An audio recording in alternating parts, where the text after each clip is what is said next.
I used to think running a business required hours of hard work and needed insane amounts of effort. At least that was until I discovered a simple 5-minute routine that doubled my output and grew my business fast despite only working 4 to 5 hours a day. It's the exact system I now give to my clients at selfmastery.co, and one of them cut 20 hours off his week without sacrificing a single dollar in revenue. So if you want to actually feel in control of your time and your business, then here's the exact routine I use and how you can steal it. Let's dive in. So the routine is 4 parts. Let's start with part 1, the biggest shift that entrepreneurs pretty much never make.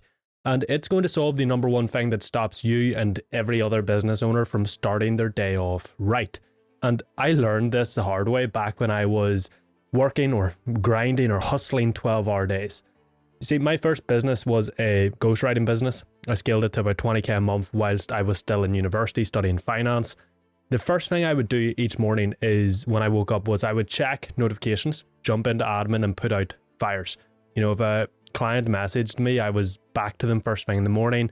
If emails needed dealt with, I was dealing with them straight away. And the problem with these busy work tasks is that, yeah, okay, they might need done, but they don't grow the damn business. So by the time I got around to anything that actually moved the needle, I was drained. You see, whether you like it or not, you will be the most productive with the highest focus and mental clarity in the morning, meaning you can do your best work in the most effective way early. I, like so many entrepreneurs, would waste those first few hours faffing about, doing nothing meaningful and just keeping busy, doing things that I thought had to be done. That's when I made a rule. Do the non-negotiables first, before anyone else gets access to me. So no calls, no meetings, no social media, just execution. So here's how you apply it. You want to start every day with your non-negotiables. Every business has 1 to 3 major tasks that are non-negotiables that move the business forward and are essential to be done. It's the high impact tasks that actually move the business forward. So for example, mine is creating content. Every single day, the first thing I do is content because it's an absolute non-negotiable for me and my business. For you, that could be writing an email to your list. It could be recording a YouTube video, closing deals, building systems. What this non-negotiable is for you will really depend on your business and your organizational structure, because typically this non-negotiable is going to be some form of marketing like content or a newsletter or ads or something like that. But maybe you have a full C-suite and you don't handle marketing yourself. Well then, your non-negotiable might be something completely different. Either way, you want to figure out the most important thing that you can do in your business, what it is, the non-negotiable that needs done, basically every day, and then you start your day by doing it. This way you get to do it when your focus is highest, your mental clarity is at its peak, and your effectiveness is through the roof. So you'll not only do it in a higher quality, but you'll do it in less time without distraction, because you've made a rule that you simply do your non-negotiables first. Okay? Like, if your non-negotiable is the most important thing you can do, that means you should be prioritizing it. To prioritize something, everybody overcomplicates it, but you quite simply do it first. So that's what this rule is, okay? You block out the first 90 minutes of every day. You have no calls, no meetings, no social media, no emails, just execution. And if you want to make sure you actually do this without getting distracted, without running to emails or scrolling social media, I would highly recommend installing the app Opal on your iPhone and Mac and setting it up to block every app and website that could distract you from before you wake up till around 10 a.m. or 12 p.m. This way you have the entire morning free from distraction.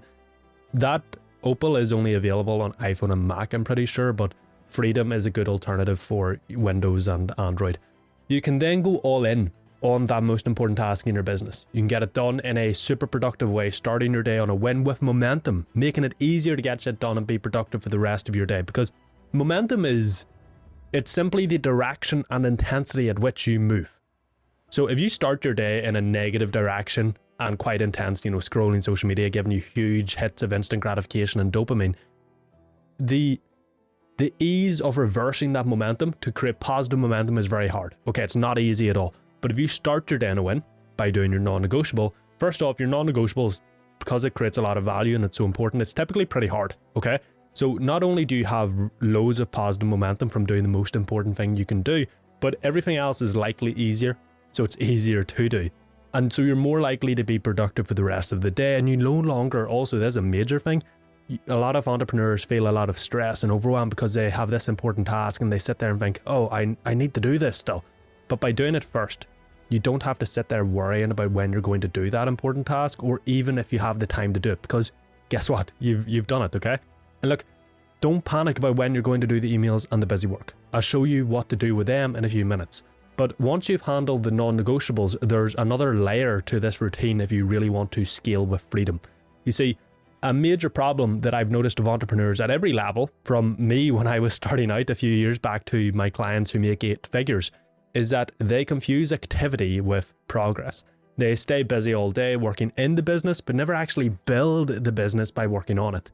And you know, it's not really your fault. You have so much to do. It's easy to just get caught up in the day-to-day, but just because it's not your fault, it is still your responsibility to fix it. One of my past clients at selfmastery.co, which links are in the description by the way, James, had a to-do list that was longer than one of those like comically long receipts from the cartoons, you know, that you'd watch as a child, where it just kept going and going and going and it just doesn't end. The to-do list longer than one of them. And James was, honestly, he was one of my favorite clients to work with because he could do the work. He was brilliant at it. His issue was that he was just constantly doing stuff, the wrong stuff. He was replying to clients, fixing tiny website bugs, changing fonts, you know, being in Slack, helping employees, whatever it was, just things he should not have been doing. Now, if you looked at James's day from a really high level overview, you would think like, holy crap, this man is super productive. But the problem was, no matter how much he did, his revenue just stayed stuck. It wouldn't move. He was making good money. I think he was definitely making multiple 6 figures, but he could work, but the work wouldn't create any progress. So on one call, I asked him, what have you done this week that actually grows the business? And he went silent. And so that's when we implemented this second part of the routine and built in strategic action time. This is a 60 to 90 minute block after your non-negotiables that you do every single day. Again, there's no admin, no maintenance work, just needle moving action. Within 3 weeks of doing this, James launched a new offer that he had been planning to launch for months. And I think he added like 30k or so to his business. The best part was he actually did this whilst working fewer hours. He just had more intentional action. So how can you use this second part of the routine? Well, rather simply, after your non-negotiables, immediately shift into your strategic action block. Now, you can take a bit of a break or so if you want. I typically go out with my dogs and get a coffee for 20 or 30 minutes and then go into my strategic action block, but you can just go straight into it. This is a block of time where you focus on building the business, not just running it. Now, it entirely depends on what you need to focus on, but it's for any tasks that are specific to a project or goal that you have in the business to grow it. Maybe you want to improve client experience, so your strategic action could be systemizing delivery or hiring a key team member. Maybe you want to launch a new offer, so your strategic action could be working on that offer. Or maybe you want to fix a bottleneck in your business, so your strategic action could be coming up with a solution and implementing it. The key here is that this is not urgent work, it's important work. It's typically not a recurring task. It's not something you do every week. It can be, but it's typically not. It's relevant to whatever goals or problems you're experiencing in the business right now. Now, I actually have a super simple spreadsheet I give to my clients to help them plan and organize these strategic actions, and I made a video about it a few weeks ago. So if you want to check it out, I'll just leave a link at the end of this video to let you check it out. Once the growth work is done, then we can get into the third part of this routine. You see, here's where most founders live. Endless inbox checks, non-stop firefighting, a to-do list that simply never ends. So as a result, you end up overwhelmed. You feel as if you've got no control over your time or business, and so you end up not even working on your non-negotiables or strategic actions because you've got so much busy work to do. A client I'm actually working with at the minute came to me overwhelmed a few weeks back. She was ending every day more stressed than she started, and so it just sort of created a compounding effect.